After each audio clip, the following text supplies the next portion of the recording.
హైదరాబాద్ శివారు మొయినాబాద్లోని the pendent farm house పై ఎస్ఓటీ పోలీసులు దాడులు చేశారు. దువ్వాడ శ్రీనివాస్ ప్రధాన అనుచరుడు పార్థసారథి బర్త్డే పార్టీలో అనుమతి లేకుండా మద్యం పార్టీ నిర్వహిస్తున్న ముగ్గురిపై కేసు నమోదు చేశారు. మరింత సమాచారం మా ప్రతినిధి రమేష్ అడిగి తెలుసుకుందాం. రమేష్, అనుమతి లేకుండా నిర్వహించిన మద్యం పార్టీలో దువ్వాడ శ్రీనివాస్ మాధురి పాల్గొన్నట్లు తెలుస్తోంది. ఆ వివరాలేంటి?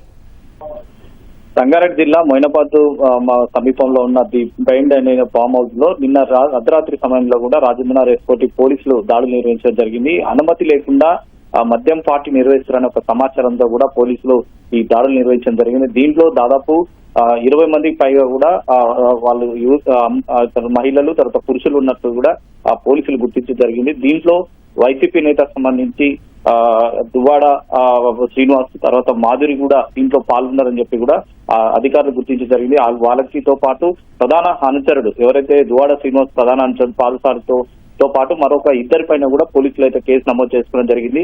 ఫామ్ హౌస్ లో అనుమతి లేకుండా మద్యం పార్టీకి సంబంధించి నిర్వహిస్తున్న కోణంలో కూడా వారు ఈ దాడులు నిర్వహించి వారి వివరాలు సేకరించడం జరిగింది. దీంట్లో పార్టీలో పాల్గొన్న వారు దాదాపు ఎవరు ఉన్నారు, తర్వాత వాటికి సంబంధించి కూడా ఇంకా వివరాలు అధికారికంగా పోలీసులు అయితే ప్రకటించలేదు. కేవలం మద్యం పార్టీ నిర్వహించిన ఎవరైతే సప్లై చేసిన మద్యం బాటిల్ సప్లై చేసిన వ్యక్తి పైన తర్వాత ఆ ఫామ్ హౌస్ ని నిర్వాహకుల పైనతో పాటు ఒక్క సెంటర్ ఎవరైతే సప్లై చేయడం జరిగిందో వారిపైన కూడా ముగ్గురి పైన కూడా కేసు నమోదు చేసి ప్రస్తుతం కేసు అయితే నమోదు చేసినామని చెప్తున్నారు. అయితే రాత్రి పాల్గొన్న 20 మందిని వారికి నోటీసులు జారీ చేసి వారికి అయితే పంపించినట్టు తెలుస్తుంది. కానీ ఈ కేసులో ఇంకా పోలీసులు దర్యాప్తు చేస్తున్నారు. దీంట్లో పాల్గొన్న వారు ఎవరు, తర్వాత అనుమతి లేకుండా ఎందుకు మద్యం పార్టీ నిర్వహిస్తున్న కోణంలో కూడా ప్రస్తుతం పోలీసులు దర్యాప్తు చేస్తున్నారు. దాంట్లో పాల్గొన్న వారిలో ఎవరైతే దువ్వాడ శ్రీనివాస్ మాధురి ఉందో అతను ప్రధాన అనుచరుడు పార్థసారథే దీన్ని బుక్ చేసినట్టు తెలుస్తుంది. అయితే ఈ రోజు దువ్వాడ ఎవరైతే మాధురి ఉందో ఆ మాధురికి తర్వాత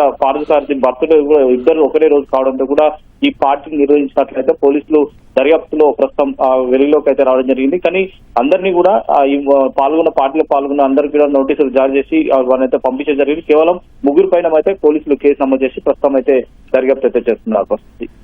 ధన్యవాదాలు రమేష్.